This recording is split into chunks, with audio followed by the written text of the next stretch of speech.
ಸೌಜನ್ಯಾಳ್ ಅವರ ತಾಯಿಯವ್ರನ್ನ ಅವರ ಕುಟುಂಬದ ಸದಸ್ಯರನ್ನ ಭೇಟಿ ಮಾಡಿದ್ದೆ. ನಾವು ಈ ವಿಚಾರದಲ್ಲಿ ನಾನು ಬೆಳಗ್ಗೆ ನಮ್ಮ ಶಾಸಕರ ಹತ್ರ, ಜಿಲ್ಲೆಯ ಅಧ್ಯಕ್ಷರ ಹತ್ರ, ನಮ್ಮ ಸಂಸದರ ಹತ್ರ ಮಾತನಾಡ್ತಾ ನಾನು ಇವತ್ತು ಅವ್ರನ್ನ ಕುಟುಂಬದ ಸದಸ್ಯರನ್ನ ಅವ್ರ ತಾಯಿಯವ್ರನ್ನ ಭೇಟಿ ಮಾಡಬೇಕು ಅಂತೇಳಿ ಅಪೇಕ್ಷೆನ ವ್ಯಕ್ತಪಡಿಸಿ ಇವತ್ತು ನಾನು ಸಂಜೆ ಇಲ್ಲಿ ಬಂದಿದ್ದೇನೆ ಕಾರ್ಯಕ್ರಮ ಮುಗಿಸ್ಕೊಂಡು. ಆ ಕುಟುಂಬದ ಸದಸ್ಯರಿಗೆ ನಾನು ಹೇಳಿರುವಂಥದ್ದು, ಏನೀಗ CBI ಕೋರ್ಟ್ ಆದೇಶ ಆಗಿದೆ, ಅದರ ಮೇಲ್ಮನವಿಯನ್ನು ಸುಪ್ರೀಂ ಕೋರ್ಟಲ್ಲಿ ಅವ್ರು ಮಾಡಿದ್ದೇ ಆದಲ್ಲಿ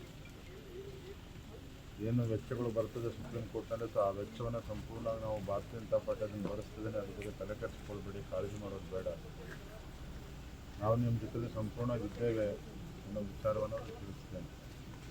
ಅಂತಿಮವಾಗಿ ಅವ್ರು ತೀರ್ಮಾನ ಮಾಡ್ತಾರೆ ಏನು ಮಾಡಬೇಕು ಅಂತೇಳಿ. ಇನ್ನೂ ಪಾಪ ತಾವು ನೋಡಿದ್ರಿ ತಾವೇ, ಇನ್ನೂ ಪಾಪ ತಾಯಿಯವರ ಆ ನೋವಿನಿಂದ ಇನ್ನೂ ಕೂಡ ಹೊರಬರೋದಕ್ಕೆ ಸಾಧ್ಯ ಆಗಿಲ್ಲ.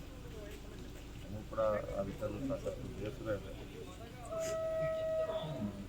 ಧರ್ಮಸ್ಥಳ ಬಂದಿದ್ವಿ, ಹಾಗಾಗಿ ಅವ್ರನ್ನೂ ಭೇಟಿ ಮಾಡಬೇಕು.